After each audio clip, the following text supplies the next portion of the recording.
Nossa irmã está com essa missão de trazer a mensagem do Senhor nesta noite. Vamos orar por ela. Santo Deus, te damos graça pela vida da tua filha, graça, Senhor. O Senhor que tantos milagres tem feito na sua vida, tantos livramentos o Senhor tem dado à tua filha. Que ela agora seja um instrumento de alimento, de voz para a tua igreja. Que ela seja, Deus, aquela que vai trazer o pão fresco do céu para as tuas ovelhas, Senhor. Que o Senhor possa usá-la nesse momento, em nome de Jesus. Amém.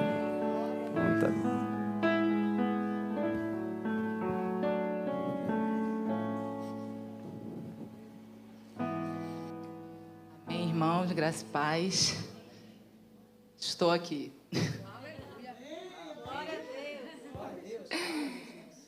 É tenso, mas eu estou aqui. A gente sabe que a responsabilidade é grande, mas me conforta porque pessoas de experiência esse mês já passaram por aqui e disseram que também ficam nervosas. Mas eu estou aqui porque o meu Deus vive. Amém? Amém. Porque se ele não vivesse, eu nem estava aqui. Quem é que está aqui porque ele vive? Amém. Então, se ele vive, eu glorifico a ele. Porque assim como ele morreu, ele ressuscitou. Nós morreremos e ressuscitaremos com ele. Amém? Vamos abrir então a nossa Bíblia.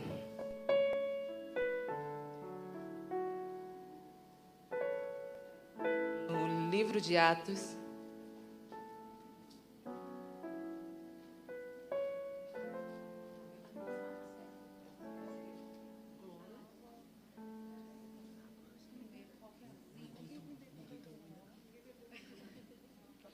Livro de Atos, capítulo 1,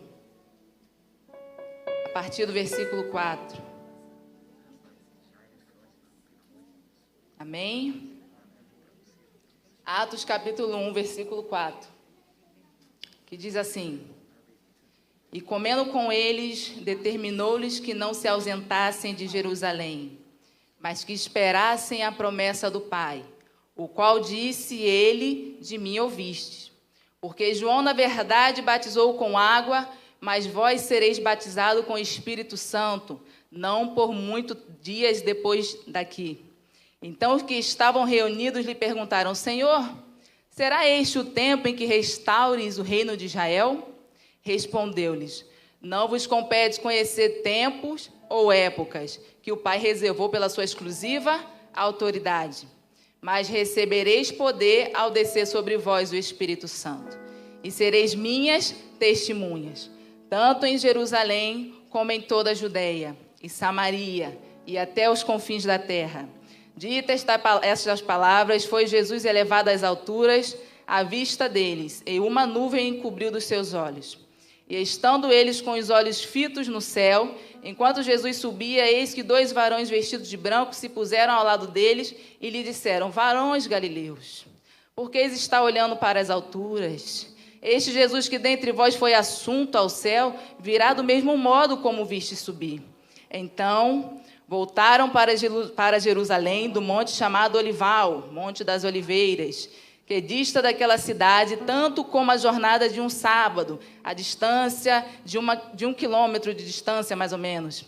Quando ali entraram, subiram para o cenáculo, ou seja, uma sala no andar superior de uma casa, onde se reuniam Pedro, João, Tiago, André, Filipe, Tomé, Bartolomeu, Mateus, Tiago, filho de Alfeu, Simão o Zelote e Judas, filho de Tiago.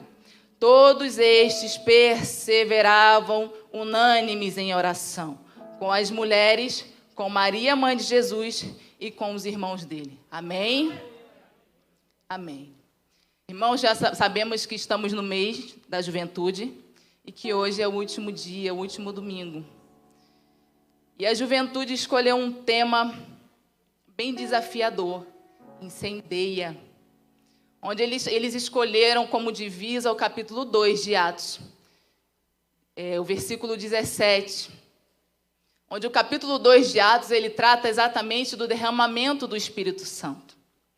Sendo que esse derramamento do Espírito Santo não foi algo inusitado, mas era uma promessa que já tinha sido estabelecida no livro de Joel, como todo mundo já tem ouvido. Ela foi confirmada por Jesus, Quando Jesus disse, eu vou, mas eu vou enviar o Consolador. Eu vou enviar o Encorajador. Eu vou enviar o Espírito da verdade. Aquele que vai ensinar tudo o que vocês precisam saber. E aquele que vai fazer vocês lembrarem as minhas palavras. Aquele que convence do pecado, da justiça, do juízo. Então Jesus começa a mostrar mais ou menos quem era ele. Quem era a promessa.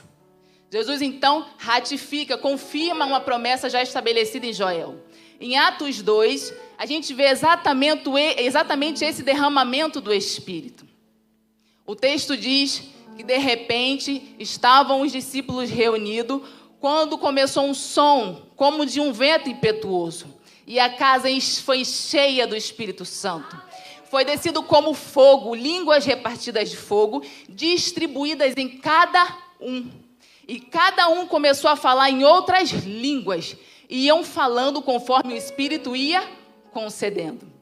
Assim, naquele dia de Pentecostes, que era uma festa que se reunia várias nações, vários povos judeus e povos de outras nações com línguas diferentes, estavam ali e começaram a ficar perplexos, sem entender o que estava acontecendo, porque cada um conseguia ouvir sobre as maravilhas de Deus na sua própria língua. Os discípulos, cada um conseguiam falar todas as línguas que ali estavam, todos os idiomas que ali estavam, conseguia ser entendido. As pessoas entendiam sua própria linguagem, sua própria língua natal. Eles ficam então perplexos, uns chegam a dizer que eles estavam bêbados. De repente, levanta então o irmão Pedro e começa a falar: irmãos, nós não estamos bêbados. A hora nem permite que isso aconteça. Mas isso que está acontecendo aqui é o derramamento do Espírito que Joel já tinha prometido. E ele começa então a dizer, quando chega no versículo 17, que ele diz: e aqueles dias assim, diz o Senhor, derramarei do meu Espírito sobre toda a carne. Vossas filhas e vossos filhos profetizarão. Vossos jovens terão visões e vossos velhos sonharão. E ele continua narrando toda a profecia de Joel. E depois que ele termina tudo que está estabelecido no capítulo 2 de Joel, ele começa então a dizer: sabe esse Cristo? Sabe aquele Cristo que vocês crucificaram? Sabe aquele homem que foi parar no madeiro? Esse homem era o Messias. E ele começa então a narrar e explicar para aquela multidão o que tinha acontecido. Começa então a mostrar até mesmo, olha, o que Davi tinha dito aqui, estava dizendo do Messias que iria vir. E o povo começa então a ficar olhando e ouvindo aquilo. Muitos o coração então se entristece. Porque eles percebem que, meu Deus, crucificamos o teu filho. Meu Deus, estávamos esperando a promessa. Conhecíamos a promessa e estávamos esperando por ela. Sendo que ela veio e nós o crucificamos. Os discípulos também ficaram tristes com a crucificação de Jesus. Se entristeceram e choraram. Sendo que a tristeza deles é porque não teriam mestre por um tempo. Daquele povo, naquele momento, quando então descobre que Jesus é o que foi crucificado, eles se entristecem. O texto diz que o coração entra em aflição. Porque eles não estavam tristes porque tinham perdido, iam ficar longe do Messias, mas porque eles mesmos tinham crucificado. E aí eles correm, vão até os discípulos, vão até Pedro e diz: e agora, o que a gente pode fazer? O que tem que ser feito? E Pedro olha para eles e diz: arrependei-vos, seja batizado em nome de Jesus, e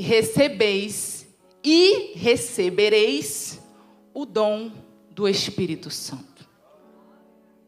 O texto diz que Pedro continua a exortar de outras formas, mandar o povo se livrar dessa nação perversa.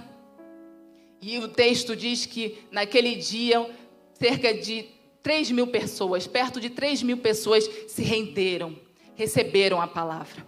Sendo que um versículo anterior fala assim, Pedro fala assim: essa promessa aqui é para vocês. Essa promessa aqui é para os vossos filhos.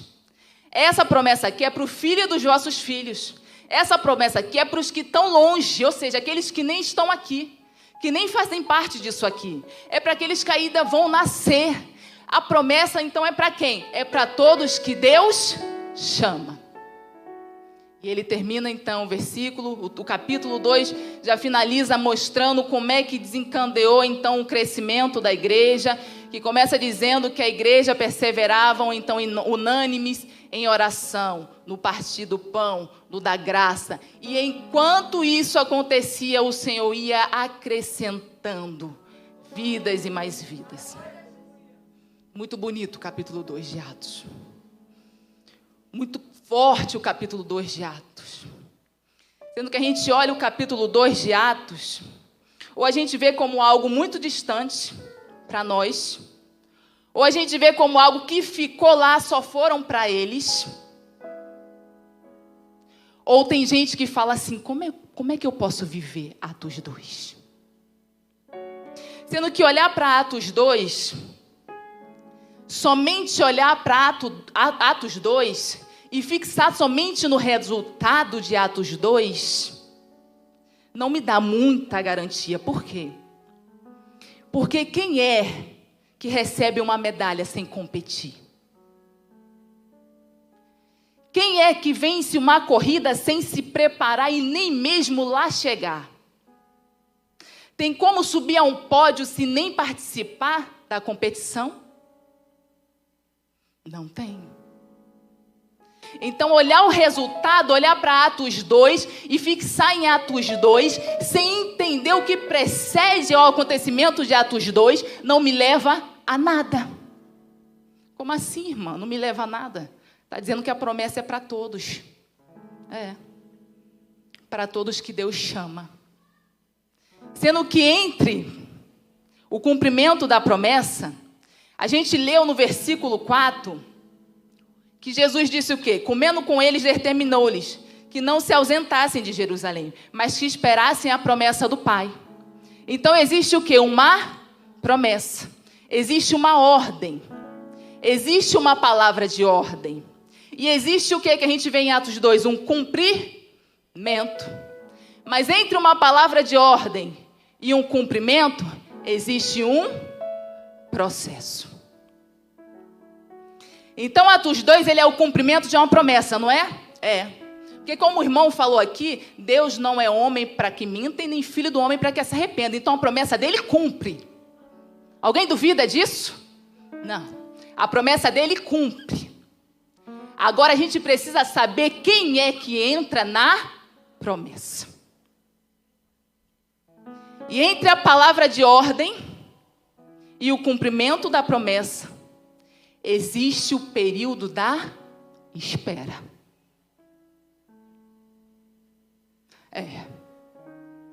O período da espera é o que vai habilitar você para viver a promessa. Porque pensar no resultado, pensar numa conquista e querer abraçar ela sem querer viver o processo, não vai funcionar. Porque a gente até diz assim, ó, aquilo que não vem com sacrifício não tem valor, não é verdade? A gente às vezes não diz isso? Olha, não veio com sacrifício, não veio com esforço, vai logo embora. Parece que a gente não valoriza o negócio quando não é com sacrifício, quando não é com esforço, quando não tem um processo de aprimoramento. Vocês querem ver um exemplo, que talvez alguém não esteja entendendo? Se a gente pular para Atos 19, a Bíblia diz que Paulo fez grandes coisas. E que o lenço de Paulo curava. O avental de Paulo curava. As pessoas pegavam o lenço de Paulo e corriam para colocar em seus enfermos. Grandes coisas Paulo fazia. De repente surgem 7 homens. E começam a expulsar demônios. O texto chamam de exorcistas ambulantes. A minha Bíblia diz assim, exorcistas ambulantes. Começa então a expulsar demônios. Tentar expulsar demônio com Deus, com Jesus que Paulo pregava. Olha. O texto diz, um belo dia eles lá tentando, eu te conjuro no nome de Jesus que Paulo prega. Eu te conjuro no Jesus que Paulo prega.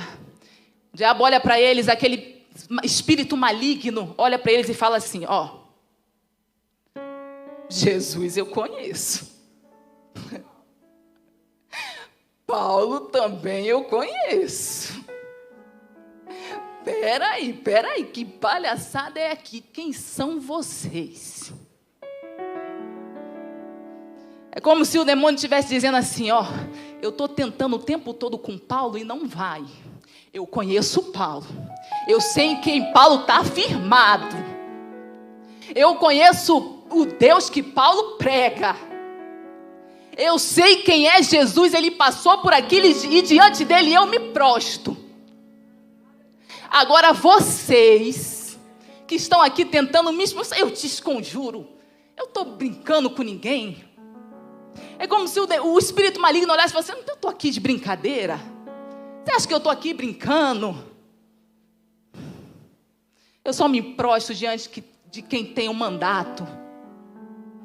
Quem é que tem o mandato? Você tem o mandato?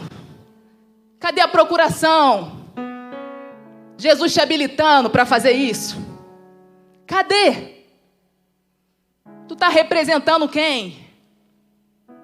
O texto diz que o espírito maligno parte com a violência tão grande em cima daqueles homens, 7 ainda, não era nenhum, eram 7, porque parece que para as coisas ruins junta, né? Para as coisas ruins não basta um, vem 7. Junta, parte para cima deles, deixa eles nu e ferido, eles saem correndo dali. Sabe o que é isso? Viu o resultado, achou bonito, vou fazer também. Não é? Eles fazem, então é só falar o nome de Jesus, porque a gente às vezes se apega a isso, né? O nome de Jesus tem poder, então a gente, Jesus, em nome de Jesus, porque Jesus fala, ó, tudo que pedires em meu nome recebereis. Sendo que João vai lá e reforça. Tudo que pedir segundo o nome do Senhor, recebereis. Mas é segundo o que? A vontade dele. Então tem que ter procuração. Então tem que ter, mandato. Tem que ser um representante dele. Que nem a gente costuma de fazer, né? Falar, pegou o bonde andando e já quer sentar na janela. Eles pegaram o bonde andando e queriam sentar na janela. E eles nem conheciam Jesus e muito menos Paulo. Eu te conjuro no nome do Jesus que Paulo prega. É isso, irmão, é querer viver o resultado sem passar pelo processo. Então, entre a determinação que foi estabelecida aos discípulos e o cumprimento da promessa, existe um período de espera. E esse período de espera eu chamo de caminho da espera. Por que, irmã, é um caminho da espera? Porque é um caminho que vai te ensinar muita coisa. O caminho da espera é um caminho de preparação e aperfeiçoamento em Deus. Jesus é bem claro quando diz para a gente, irmãos, o evangelho é graça, mas ele não brinca.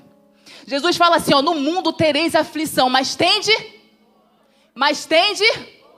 eu venci o mundo. Ele falou que ia ser tudo morango ao leite? Não. Ele falou que ia ser tudo fácil? Não. Ele disse, no mundo tereis aflição, mas tende bom ânimo, porque eu venci o mundo. Então o período da espera é um caminho a ser trilhado. É um caminho de espera que caminha para a preparação e o aperfeiçoamento em Deus. O caminho de espera vai surgir adversidades, vai surgir imprevistos, vão surgir provas, vão surgir afrontas, vai bater o medo, você vai sentir vontade de correr, mas o Espírito Santo vai falar, volta. Você vai falar, eu não vou. Deus vai olhar e falar assim, você vai. Eu vou falar assim, eu não consigo, mas você não consegue mesmo. Quem consegue sou eu. Jesus, mas eu não vou, você vai, porque eu vou na tua frente. E tu tá indo pelo caminho. Quem está olhando de lá, está vendo? Está no deserto, já era. Aí você está assim no deserto, caminhando. Aí o povo que está vendo lá, está vendo só uma sandália. Ih, não vai conseguir não, só tem uma sandália. Vai acabar. Aí você está caminhando, ó. Por quê? Porque você está calçado com o evangelho das boas novas. Você está calçado com o evangelho da paz. Aí o homem olha para você e você está lá caminhando. Está difícil, mas está caminhando. Só tem uma roupa. Ih, não vai não, a roupa não vai durar. O tempo não vai contribuir com ela. Desculpa. Mas vou ter que logo dizer, né, irmão? Uma roupa só não vai. Aí você fala assim, você está vendo uma roupa, né? Sendo que eu estou vendo é uma couraça da justiça. Eu estou vestido com a couraça da justiça. Eu estou cingido com a verdade. Irmão, o mundo vai ver muita coisa. O mundo vai dizer muita coisa para você. O mundo vai tentar parar a sua caminhada, porque o interesse dele é fazer você nem chegar. Porque ele já sabe que existe uma ordem. O inferno sabe que existe uma ordem. Ele sabe quem deu a ordem. E ele sabe que quando a ordem sai, é cumprida. Ele sabe que a promessa, ela não rompe. Pode não alcançar alguns, porque a Bíblia de Jesus fala o quê? Vim para os meus. Mas os meus não os quiseram. E agora quem é que quer? Todos aqueles que crê, não é? Serão chamados filhos de Deus. Então a promessa ela cumpre. Agora a gente não sabe em quem vai cair, mas que ela vai cumprir, ela vai. E o inferno sabe disso. Sabe? Ele sabe a ordem de cós salteado. E vai fazer de tudo para fazer você chegar lá. Porque o propósito dele é no meio do caminho. Mas Jesus olha para você e diz assim: eu sou a verdade, o caminho e a vida. Senhor, mas eu não estou vendo saída, eu não vou conseguir, eu estou dentro de um labirinto. Aí Jesus olha para você e fala assim: eu sou a porta. Você entra e sai por mim. Senhor, mas eu não vou conseguir, não tem alimento. Eu sou o pão da vida. Meu Deus, mas eu vou morrer de sede. Fere a rocha, porque eu faço sair a água é da rocha. Meu Deus, e quem é que vai trazer o alimento? Vou te dizer, eu mando é o corvo. Até o corvo que gosta de carne vai entender que a carne não é dele, é para você. Você está entendendo, irmão? Quem é que está entendendo? Enquanto a gente acha que sabe todas as respostas, vem Deus e muda todas as perguntas. E quando a gente acha que sabe todas as perguntas, Ele vem e muda todas as respostas. Porque o negócio não é contigo, é com Ele. É só preciso o quê? Permanecer. Aonde? No caminho da espera. É no caminho que Deus vai te aprimorar. É no caminho que Deus vai te aperfeiçoar. Entre no caminho sabendo que com Cristo você é mais que vencedor. Você é além de vencedor, você é mais. É como se você olhasse para o inferno e falasse assim: ó, eu tenho um título, tá pago. Tá pago. Eu não tenho mais que lutar com você. Tá pago.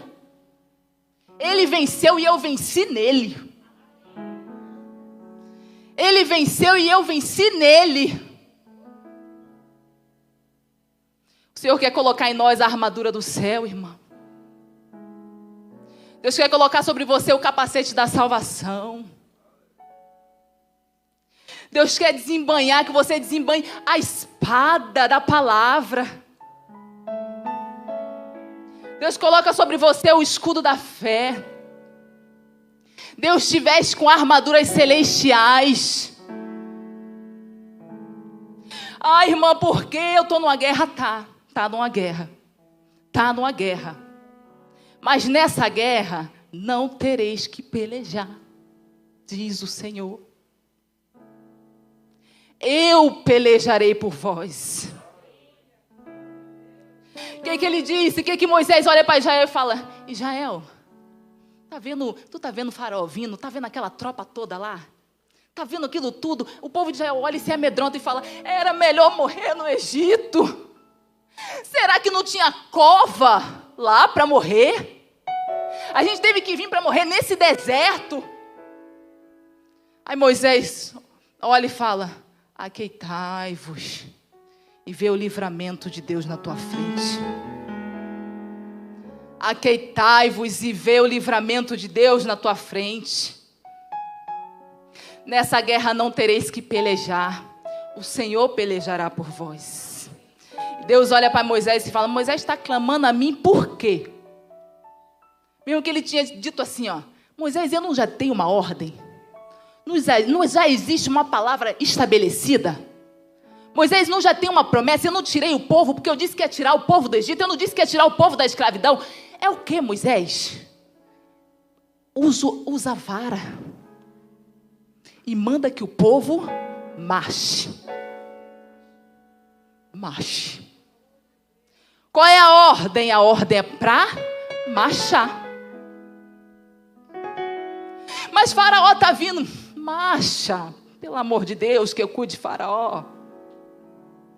Marcha e vê o mar que se abre diante de você e passa. Pelo amor de Deus, não passa nadando não. Eu quero que tu passe com o pé seco. Não mergulha entre as colunas e sai nadando não, senão tu vai morrer. Passa com o pé seco, porque eu abro o mar para você passar com o pé seco. Tu está querendo dificultar. Deus não está mandando você fazer nada muito além não, irmão. Deus não está mandando fazer aquilo que não está estabelecido, aquilo que não cabe para você não. É para você fazer aquilo que Ele já disse. Marcha. Só atravessa o mar, porque ele já está diante de você aberto. O caminho de espera a ser trilhado é um caminho de provações, mas é um caminho que leva à aprovação em Deus. Porque a nossa fé, uma vez provada, gera em nós perseverança. E a perseverança gera em nós amadurecimento. As provações, Pedro diz que deveria ser motivo até de alegria. Porque ela vai revelar a glória de Deus em nós. Porque as provações não vêm para nos destruir. Deus não prova para nos destruir, mas para nos fortalecer. Para a gente enxergar e ver em que a gente está firmado. Como é que a gente está firmado? Como é que está a casa? Ei, como é que está a casa?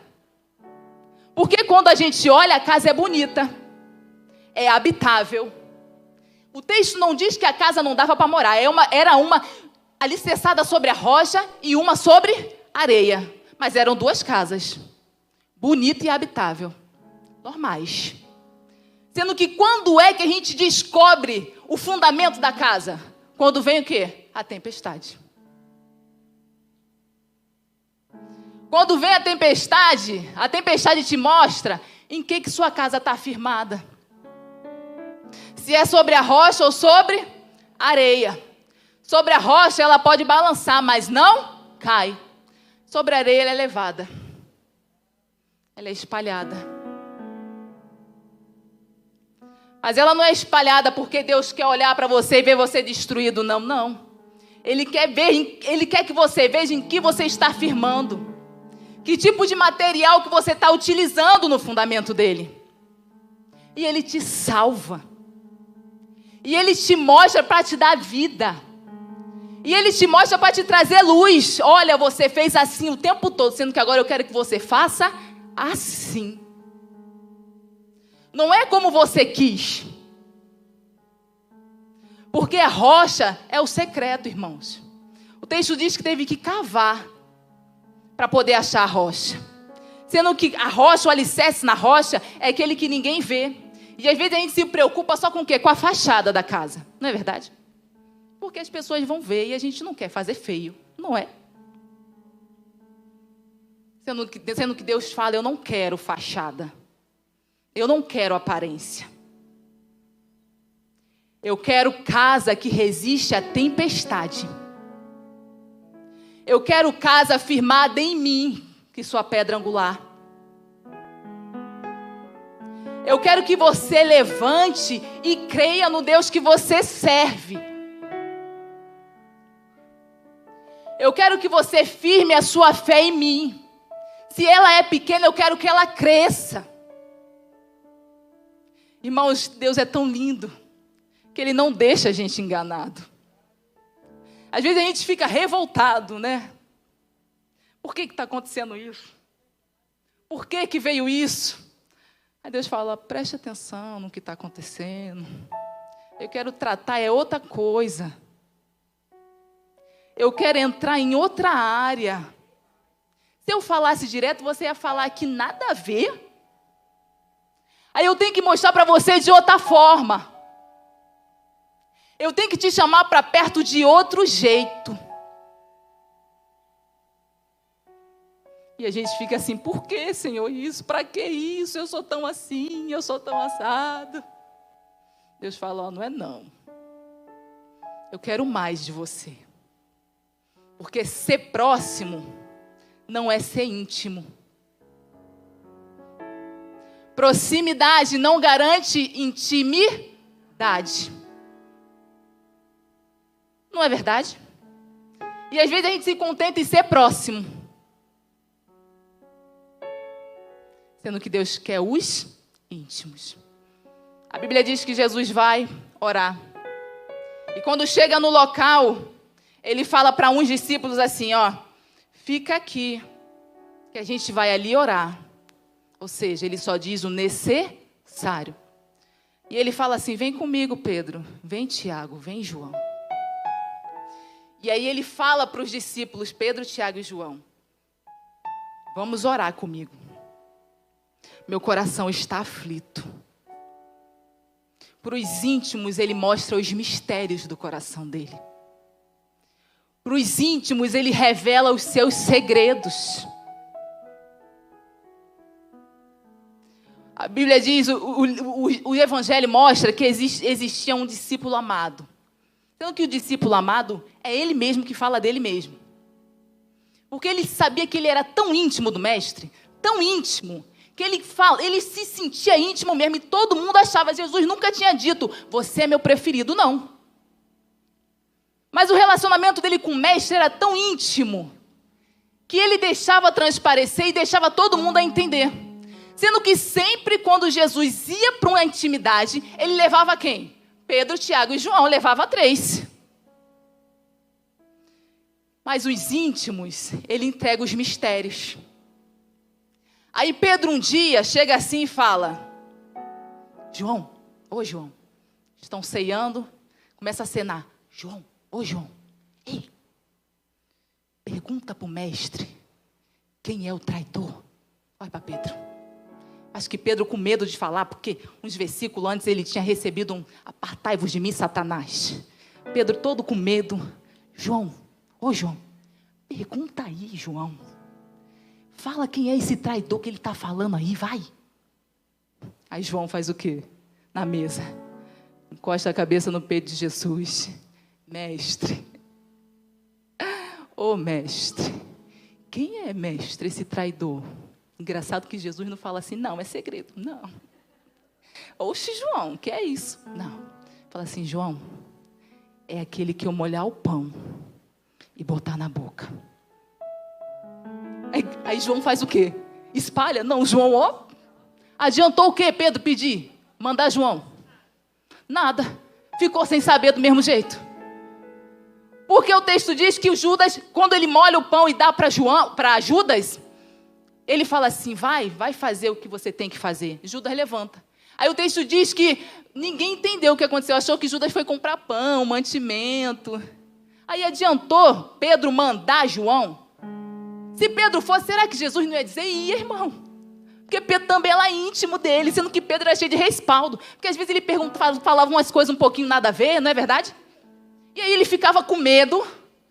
Falou, João, vai lá. E João recebe o segredo e fica, ó, calado.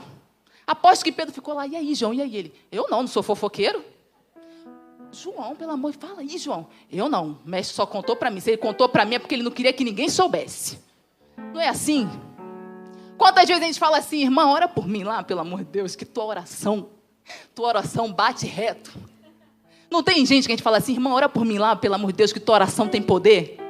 A irmã fala, irmã, ora também. Não, mas a minha primeiro vai passar por Miguel, vai passar por Gabriel. Parece que existe, a gente cria uma barreira na nossa oração, como se existisse. E a gente sempre aposta em alguém, porque a gente olha e acha assim, porque aquela pessoa é íntima. Não é? Sendo que Jesus nunca disse que ela é íntima.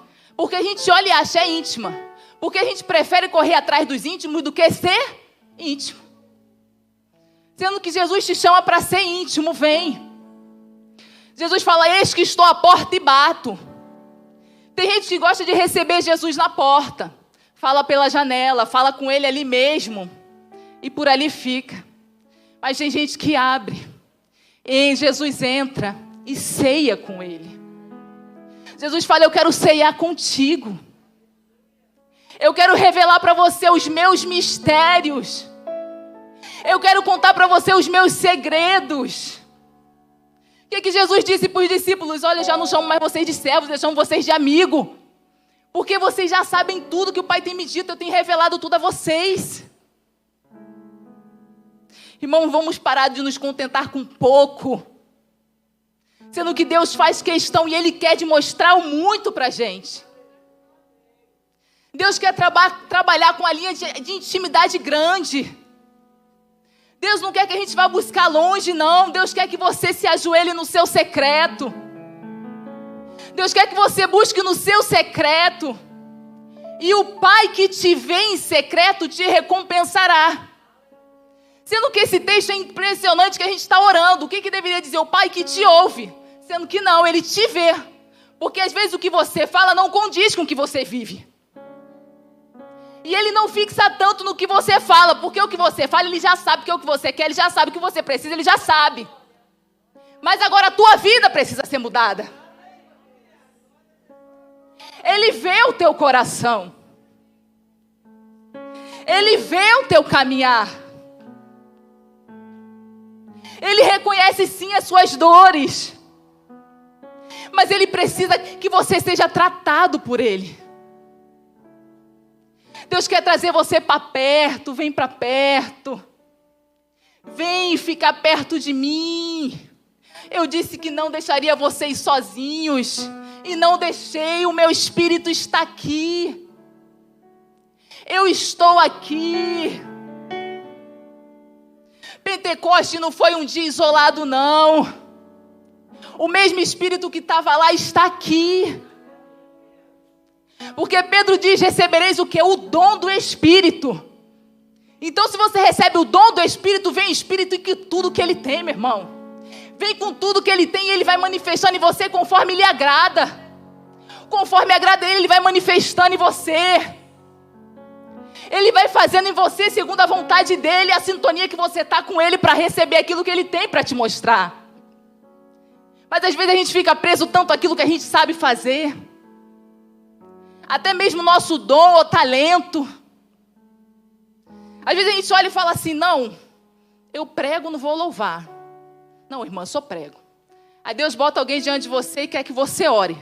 Aí você faz o quê? Vai começar a pregar? Aí você fala, não, eu só canto. Aí Jesus bota alguém diante de você para você impor as mãos para curar. Aí você fala assim, eu posso cantar para ele? Jesus fala, não, pode não. É para impor a mão para curar. Porque eu te chamo para fazer aquilo que eu coloco diante de você. Mesmo que eu saiba que você tem um dom, você tem um talento, você tem uma habilidade para fazer mais isso. Sendo que é para você entender que não são suas habilidades. É o que eu faço. É como eu quero. Porque eu opero em você. Você nasceu o quê? Para a glória de Deus. E a glória de Deus é só isso? Não. É só um exemplo, viu? A glória de Deus é só isso? Não. Mas às vezes a gente se vira refém do nosso próprio talento. Às vezes a gente se coloca refém do nosso próprio dom. E fala, não, eu não vou, irmão, porque eu tenho um problema, eu não gosto de ver gente doente. Ó, eu fico cantando daqui, não vai funcionar não, porque a hora é de orar. E a gente acha que o pastor tem que ser o vaso cheio, não é, pastor? Pastor tem que orar, pastor tem que curar. Ele falou que não tem o dom, mas a gente não quer nem saber. Tem que curar, tem que orar, pastor tem que fazer tudo. Ele é o único vaso que tem que ser cheio, é verdade isso, irmão? Não. Todos os vasos têm que ser cheios. Porque todos nós somos vaso. Nós nos completamos sim. Somos um corpo sim. Manifesta de formas específicas, pode manifestar, mas você tem que estar sempre disposto para aquilo que Deus chama. Porque vai ter dia, vai ter momento que só vai estar você e o problema. Vai estar você e a situação. Não vai poder correr e ligar para o pastor, porque eu não vou logo dizer, o telefone vai dar fora de sinal. É você. É você que vai ter que impor as mãos e repreender. É você que vai ter que expulsar. Porque você não vem todo domingo, 5h30, de manhã e de tarde, perder tempo não, ou você vem. Porque você poderia estar fazendo qualquer outra coisa que agrada a tua carne. Mas você está aqui fortalecendo o que? O teu espírito. Você está aqui em busca de algo diferente. Você está aqui para conhecer um Deus diferente, que morreu em teu favor. Então você não está aqui para qualquer coisa. Mas às vezes a gente se acomoda tanto em fazer aquilo, todo domingo, do mesmo jeito. E a gente só simplesmente faz. Simplesmente faz. Sendo que Deus nos chama para fazer o muito mais. Deus nos chama a um grau de intimidade muito mais. Existiam 10 virgens, 10 noivas virgens. Todas elas eram noivas. Sendo que o texto diz que 5 eram prudentes e outras eram nécias. O azeite de 5 acabam, elas entram em desespero. E fala, dá um pouco do azeite de vocês aí para as outras 5. As outras falam, não, porque pode acabar o nosso azeite. Elas correm para comprar de última hora. Sendo que um dia antes, de última hora, não dá para fazer nada, só dá para fazer o que dá. Sendo que todo domingo Deus está aqui nos chamando, ó. Cuidado, hein? No último dia só faz o que dá. E o que der, deu. O que não dá, já era. Todas eram noivas. Todas estavam esperando o noivo. Todas estavam prontas. Aparentemente. Sendo que umas tinham reserva e outras não. Umas achavam que estavam preparadas, sendo que no momento ali, ó, acaba e elas se dão conta. Eita, a gente não tem. Quando elas voltam, o noivo já vem em busca e elas batem. Noivo, meu senhor, abre a porta. E ele diz o quê? Não vos conheço. Não vos conheço. Não vos conheci. E o texto acaba assim, ou seja, quem está preparado vai. Quem não está, fica. Mas às vezes a gente olha somente como o grande dia, né, do Senhor. Sendo que Deus também nos chama para a nossa vida, nosso dia a dia. No nosso dia a dia também é um dia de preparo, é constante preparo. E Ele nos chama a todo tempo.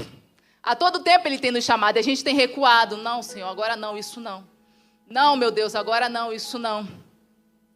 E Ele chama, olha, é uma vida de preparo. Tá difícil, mas eu estou contigo. O azeite não acaba, não, ele para. O que acaba são as vasilhas. Enquanto tem vasilha, tem azeite descendo. Enquanto tem a vasilha, tem azeite descendo. Quando acabou as vasilhas, aí o azeite fez o quê? Acabou? Não, parou. Parou.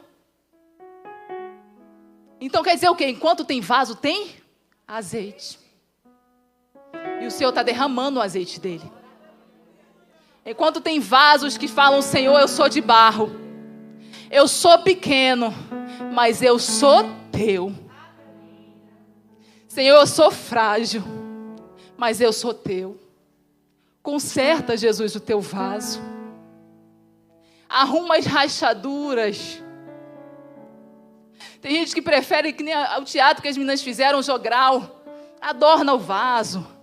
Banha no ouro. Aí Jesus está lá de Simão, eu te conheço. Eu sei que tu é de barro. Eu te conheço, que eu sei que tu é de barro. Tu está querendo ser industrializado, mas eu vou logo te dizer, eu trabalho com matéria-prima e você é barro. E ele diz, eu sou o oleiro. Eu pego o barro, eu refaço, eu moldo como eu quero. devemos reconhecer que somos vasos na mão do oleiro. O caminho de espera é um caminho de posicionamento diante de Deus. Jesus disse no versículo 4, não se ausente de Jerusalém. Ou seja, permanece em Jerusalém. Permanece, posição, Jerusalém, um lugar. É o mesmo que Jesus fala assim, ó, fica na posição que eu te chamei. Fica no lugar que eu te mostrei. Fica da forma que eu disse para você ficar. Você está fazendo isso aí porque você quer, mas não foi assim que Deus disse. Você sabe como Ele disse. Ezequiel profetiza. Ezequiel era o quê, irmãos? O que Ezequiel era? Profeta, não era profeta? Deus fala para ele, fala o quê? Ezequiel, profetiza. Deus está mandando ele fazer alguma coisa diferente do que ele já fazia? Não. Profetiza. Deus chama a gente para viver na posição que Ele nos colocou. E qual é a posição, irmã? Nação eleita, povo santo, sacerdócio real, nação escolhida, povo exclusivo de Deus. É a posição de povo exclusivo de Deus, porque o texto diz que vocês nem eram povo e agora vocês são povo e é para a glória de Deus. Qual é a posição? É de propriedade exclusiva de Deus. E qual é o lugar, irmã? Eu vou ter que ir para Jerusalém? Não, você só tem que entrar no Santo dos Santos. E onde é que está o Santo dos Santos? Em você, sabia não? Pelo menos ele tem que estar. A promessa é essa. Habitarei em vós, no meio de vós. O Santo dos Santos está aí. O lugar da presença está aí. Ele é a presença. Você é o templo. Lembra? E Ele quer manifestar em você a presença dEle. Peça para o Senhor hoje, Senhor, manifesta em mim a Tua presença. Me faz eu ser o que eu nunca fui. Me faz eu viver o que eu nunca vivi. O hino é lindo, irmão, e eu gosto. Eu quero viver algo novo. Mas a gente tem que cantar, eu quero viver algo novo, no sentido assim, eu quero ser algo novo. Porque de evento a gente vive. Evento a gente faz, a gente vai. A gente corre, a gente adora um evento. Não é? Mas o problema é a vida. A vida não tem que ser um evento. Mas se você tem uma vida nova com Jesus, aí Ele fala o quê? Andar em novidade de vida.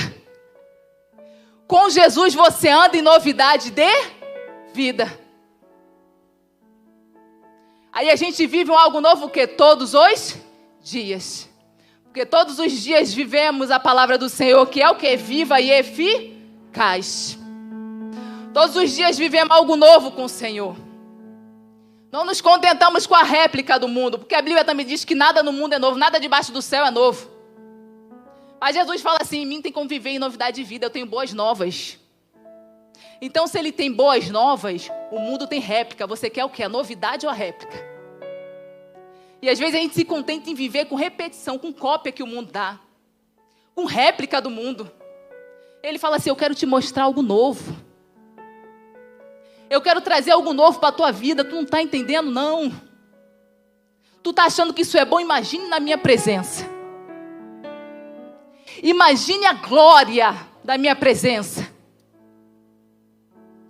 Caminho de espera.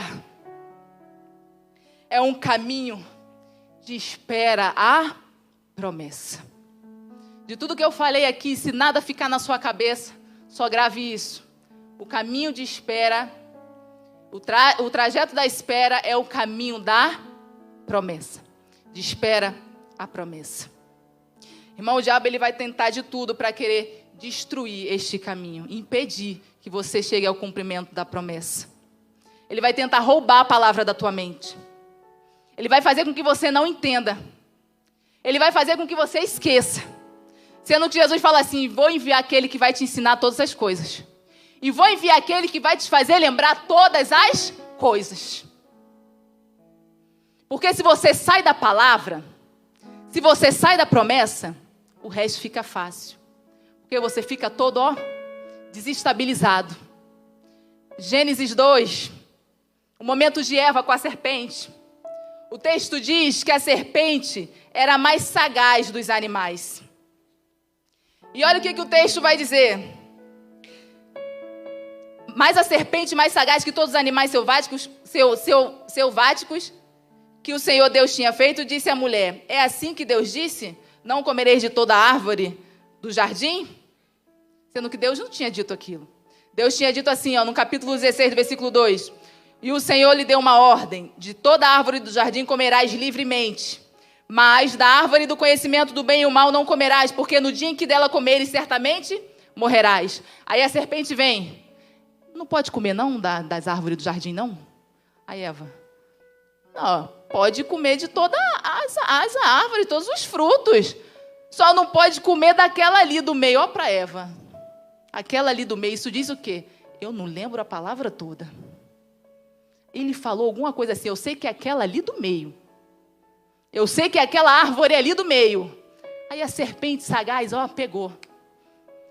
E a Eva diz assim, respondeu-lhe a mulher: do fruto das árvores do jardim podemos comer, mas do fruto da árvore que está no meio do jardim, disse Deus: dele não comereis, nem tocareis. Olha, Deus nem disse que não era para tocar. Eva já introduziu tocar.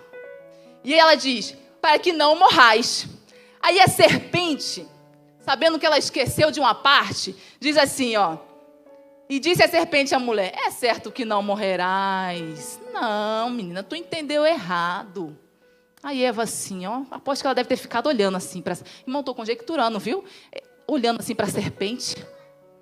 E a serpente diz assim, porque Deus sabe que no dia em que dele comerdes, se vos abrirão os olhos, como Deus sereis conhecedores do bem e do mal.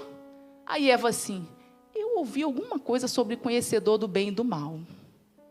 Olha, eu ouvi alguma coisa sobre isso. Aí sabe o que acontece? Eva já vira e fala: vendo a mulher que a árvore era boa para se comer, Eva sai da palavra. Era só isso que o diabo queria. Sai da palavra e vai olhar para a árvore. Árvore toda bonita, viçosa, minha gente. Eva, que nunca teve interesse de comer da árvore, ainda olha e diz, vendo que era boa para se comer. Como é que a gente sabe que é bom se nunca comeu? É boa para se comer, porque viu bonita. E a gente é assim, né? A gente nunca comeu o negócio e fala: nossa, que prato gostoso, nem comeu. Mas é tão bonito que a gente fala: nossa, que prato bom. E a gente nem comeu. No momento que ela saiu da palavra, o diabo só queria isso. Ela passou a olhar para a árvore. Aí ela viu que a árvore era boa assim comer. Nunca tinha comido, mas sabia que era boa para se comer. Agradava aos olhos. E árvore desejável para dar entendimento. Olha um atributo da árvore que ela nem tinha percebido. Desejado para dar entendimento. Era só o que o diabo queria. Uma palavra de ordem que estava estabelecida. Que Eva esqueceu de uma coisa ou outra e se deixou ser induzida pela serpente. Fixou o olhar na árvore e se deixou levar e ser enganada. Ela pega do fruto e come, dá o coitado de Adão, que nem pergunta que fruto é. Só come. Só come. O diabo vai inventar tanta distração, irmão, para você sair da palavra. Aí você entende porque Deus fala assim, Josué: medita na minha palavra de dia e de noite, para que cumpra tudo o que está escrito.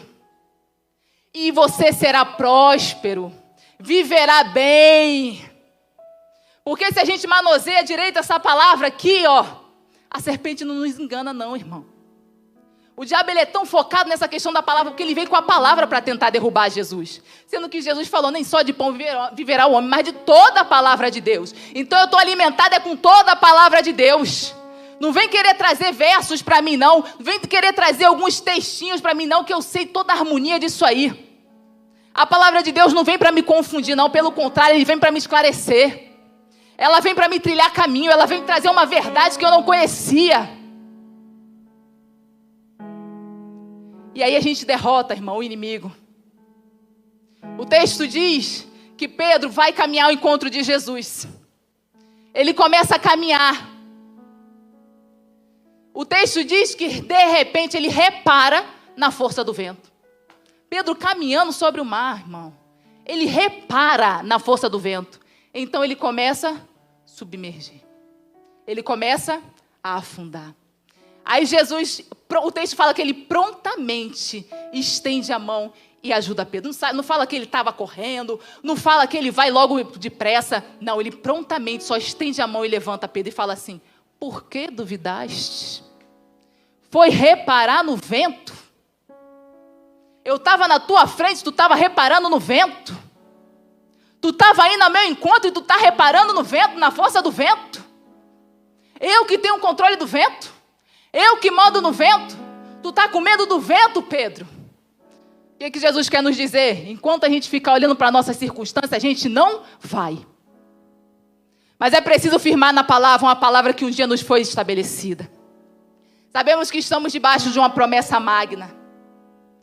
Que o dia que o Senhor voltará e irá buscar a tua igreja, que então subiremos com Ele, receberemos um corpo glorificado. Temos essa palavra, por isso caminhamos um caminho de fé. É um caminho de espera, não é um caminho de natividade e nem de inutilidade. Porque esperar não significa não fazer nada. O que é não fazer nada, irmã? É não fazer nada e esperar, é esperar. Esperar é esperar.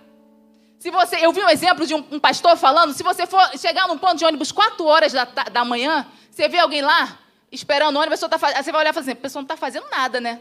Não, ela está esperando o ônibus. Então, esperar é esperar. Não fazer nada é não fazer nada. E devemos esperar, caminhar com passos de fé. Fé não é sinônimo de inatividade, mas é sinônimo de ação, ações em Deus. Pés firmes em Deus, caminhando com Deus. Fiquemos então na promessa do Senhor. Entre a ordem um dia estabelecida e o cumprimento dessa promessa, dessa palavra que um dia não foi estabelecida, existe então um caminho de espera. E Deus também nos encontra, tanto na ordem quanto no cumprimento, também no caminho de espera. E naquele dia poderemos então dizer: valeu a pena esperar, valeu a pena confiar, valeu a pena a vida inteira consagrar a Deus, valeu a pena obedecer e por Jesus aqui sofrer. Naquele dia você vai dizer: meu Deus, valeu.